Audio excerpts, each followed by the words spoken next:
नमस्कार, स्वागत है आपका अंग्रेजी में रचना यदुवंशी के साथ। देखिए, मैंने आपसे वादा किया था कि मैं बहुत जल्दी आपसे मिलूंगी अगले हफ्ते, और मैं हाजिर हूँ।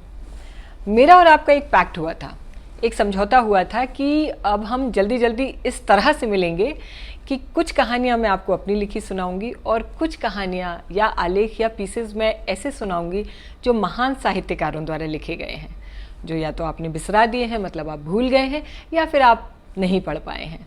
तो उसी कड़ी में आज मैं शुरू कर रही हूँ एक बहुत ही शानदार रचना से।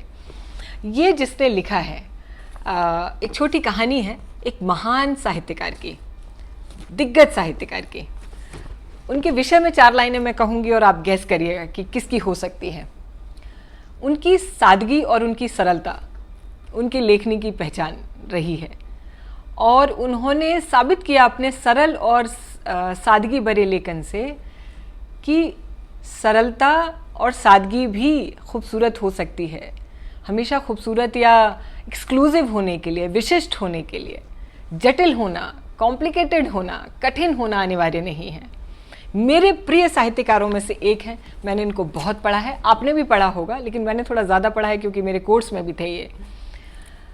आप पहचान गए होंगे मैं किसकी बात कर रही हूँ। मैं बात कर रही हूँ श्री प्रेमचंद जी की।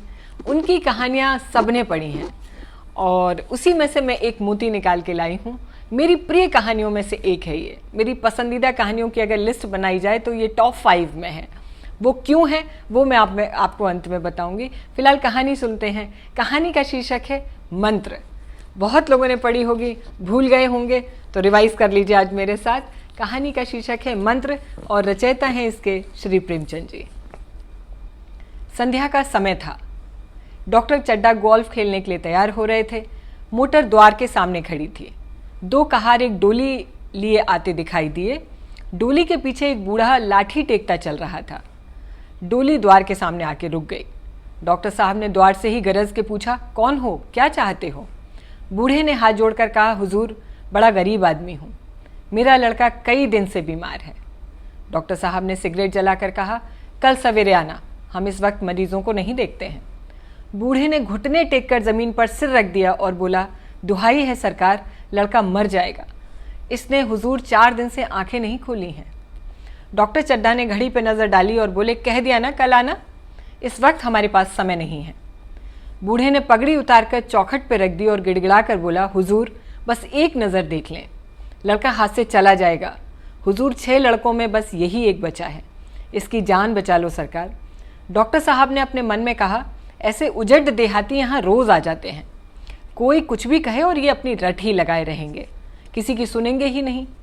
वो बाहर निकलकर मोटर की तरफ चले।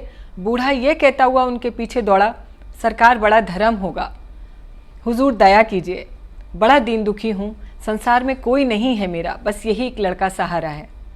डॉक्टर साहब ने उसकी तरफ मुंह फेर करके भी नहीं देखा और मोटर में बैठकर बोले, कह दिया ना कल आना। मोटर चली गई। बूढ़ा कई मिनट तक मूर्ति की भांति निश्चल खड़ा रहा। संसार में ऐसे भी मनुष्य होते हैं जो अपने मजे के आगे किसी की जान की परवाह भी नहीं करते। कोई मनुष्य इतना कठोर कैसे हो सकता है, यह विश्वास ही नहीं होता। वह पुराने जमाने के उन जीवों में से था जो लगी हुई आग को बुझाने, मुर्दों को कंधा देने, किसी के छप्पर को उठाने और किसी कलह को शांत करने के लिए सदा तैयार रहते थे। जब तक बूढ़े को मोटर दिखाई दी, वह खड़ा टकटकी लगाए देखता रहा। शायद उसे अब भी डॉक्टर साहब के जैसे लौट आने की आशा थी।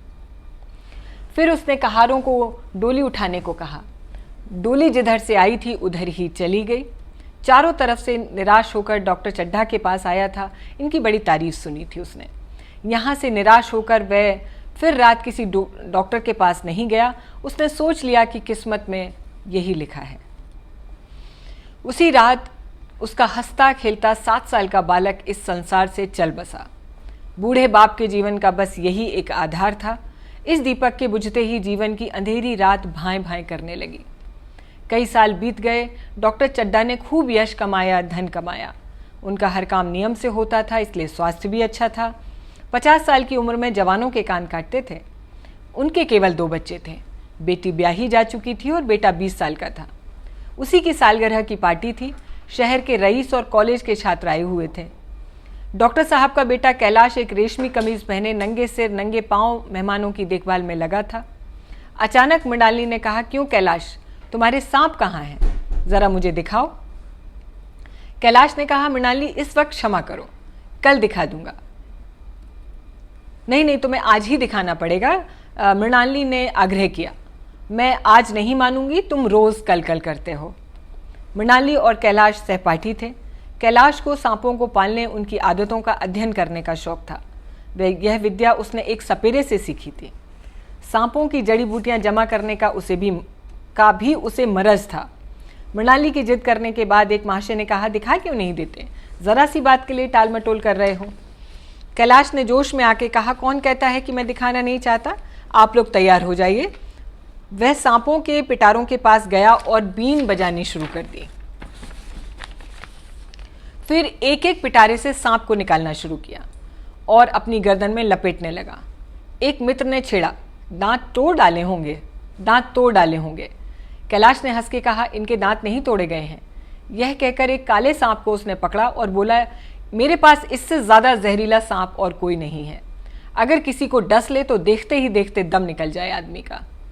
ऐसा कहते ही उसने सांप की गर्दन पकड़कर जोर से दबाई, इतनी जोर से कि उसका मुंह खुल गया और उसके दांत दिखाते हुए कैलाश बोला, जिन लोगों को शक हो नजदीक आकर इसके दांत देख लें।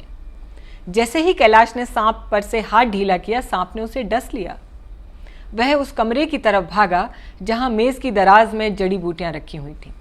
उसके विचार से जिसे पीसकर लगाने से जहर का असर खत्म हो जाएगा। महफिल में भगदड़ मच गई। डॉक्टर साहब चाहते थे कि उंगली काट दी जाए, पर कैलाश नहीं माना। उसे जड़ी बूटी पर पूरा विश्वास था। जहर ने अपना रंग दिखाया और उसके होठ नीले पड़ने लगे और वह अचेत हो गया। एक महाशय बोले, कोई मंत्र झाड़ने वाला मिल जाए तो संभव है कि इसकी जान बच जाए। और एक दूसरे व्यक्ति बुला भी लाए और उसने आते ही कहा कि अब कोई फ़ायदा नहीं है। मतलब एक झाड़ फूक वाले को बुलाया गया जिसने कहा कि कोई फ़ायदा नहीं है। शहर से कई मील दूर एक झोपड़ी में एक बूढ़ा एक बुढ़िया जाड़े की रात काट रहे थे। इतने में किसी ने द्वार पे दस्तक दी। भगत सो गए क्या, जरा किवाड़ तो खोलो। किवाड़ खुलते ही आदमी ने अंदर आकर कहा, डॉक्टर चड्ढा के लड़के को सांप ने डस लिया है। भगत ने चौंक कर पूछा, डॉक्टर चड्ढा के लड़के को? वही डॉक्टर चड्ढा ना, जो छावनी के पास वाले बंगले में रहते हैं? आदमी ने कहा, हाँ हाँ वहीं, देखने जाओगे क्या? बूढ़े ने कठोर भाव से कहा, मैं नहीं जाता, डॉक्टर चड्ढा को खूब जानता हूँ। मुन्ना को उन्हीं के पास लेकर गया था, खेलने जा रहे थे, सीधे मुंह बात तक नहीं की थी। भगवान सब कुछ देखता है। उसी वक्त मेरी आंखों से आंसू निकल पड़े थे। अपने खेल के पीछे उस पत्थर दिल ने मेरे मुन्ना को देखा तक नहीं था। भगत के जीवन का यह पहला अवसर था जब किसी को सांप ने काटा हो और वह चुपचाप बैठा हो। पर आज ऐसी खबर सुनकर वो घर से कदम नहीं निकाल रहा था। सोने की कोशिश करने लगा पर नींद भी नहीं आई। चुपके से उठा, लाठी उठाई और किवाड़ खोलकर बाहर निकल आया। चौकीदार ने पूछा, कहाँ चले भाई? भगत ने कहा, जाऊंगा कहीं नहीं, देख रहा हूँ रात कितनी बाकी है। चौकीदार ने कहा, डॉक्टर चड्ढा के बेटे का हाल तुमने सुना होगा ना, तुम चले क्यों नहीं जाते वहाँ? सुना है 10,000 देने का वादा किया है। भगत, मैं नहीं जाऊँगा, चाहे वो 10 लाख भी दें। मुझे लेके क्या करना है? कल मर जाऊँगा, फिर कौन भोगने वाला बैठा है उस 10,000 को? चौकीदार चला गया। भगत लाठी खटखट करता हुआ आगे बढ़ने लगा। दिमाग कहता था मत जाओ, पर अंदर की आवाज़ आगे ठेल रही थी। इतने में 2 आदमी आते दिखाई दिए। दोनों बातें करते चले आ रहे थे। चड्ढा बाबू का घर उजड़ गया। बेचारे का एक ही बेटा था। भगत के कानों में इस आवाज़ के पड़ते ही उसकी चाल तेज़ हो गई। सामने डॉक्टर साहब का बंगला नजर आया।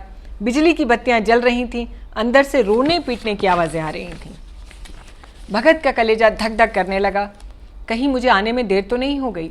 2 बज चुके हैं। लोग सुबह का इंतज़ार कर रहे थे। सहसा भगत ने द्वार पर पहुंचकर आवाज़ दी। डॉक्टर साहब समझे कोई मरीज़ होगा। कोई और दिन होता तो दुत्कार देते। आज नम्रता से बोले, क्या है भाई, आज हमारे ऊपर बड़ी मुसीबत आई है। शायद अब मैं 1 महीने तक किसी मरीज़ को देख नहीं पाऊंगा। भगत ने कहा, आपकी मुसीबत सुन चुका हूँ। भैया कहाँ हैं? मुझे दिखा दीजिए।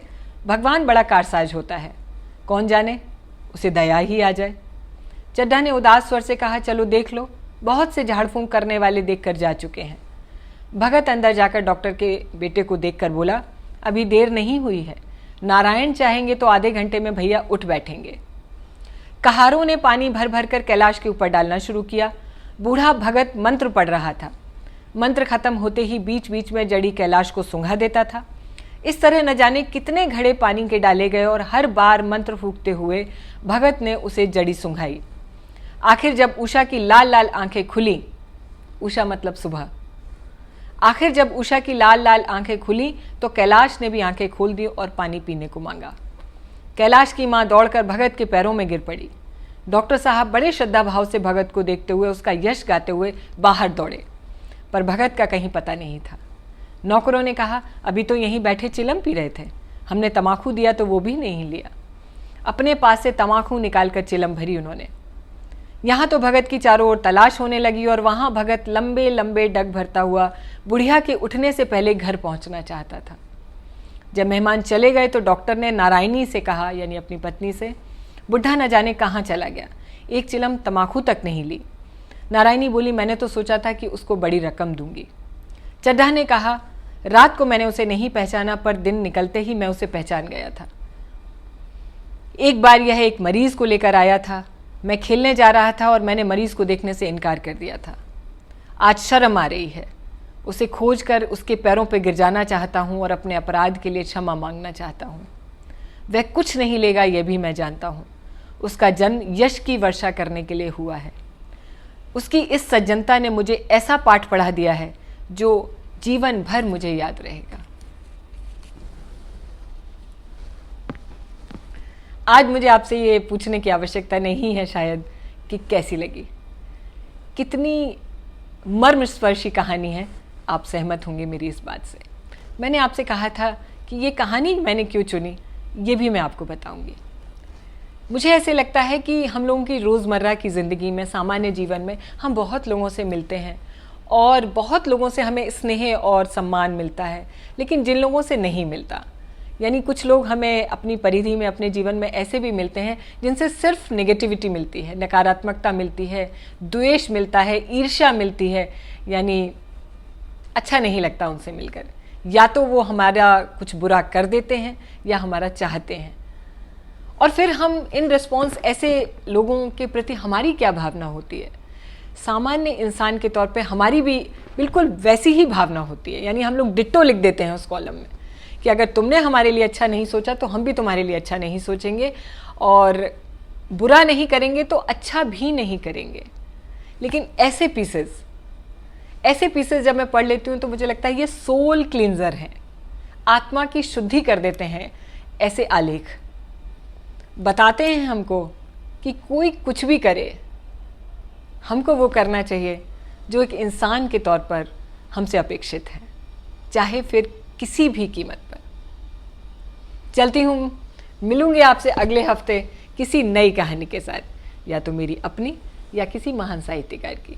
किसकी होगी उसी दिन बताऊंगी। बने रहिए अंग्रेजी में रचना यदुवंशी के साथ। बहुत शुक्रिया, बहुत धन्यवाद।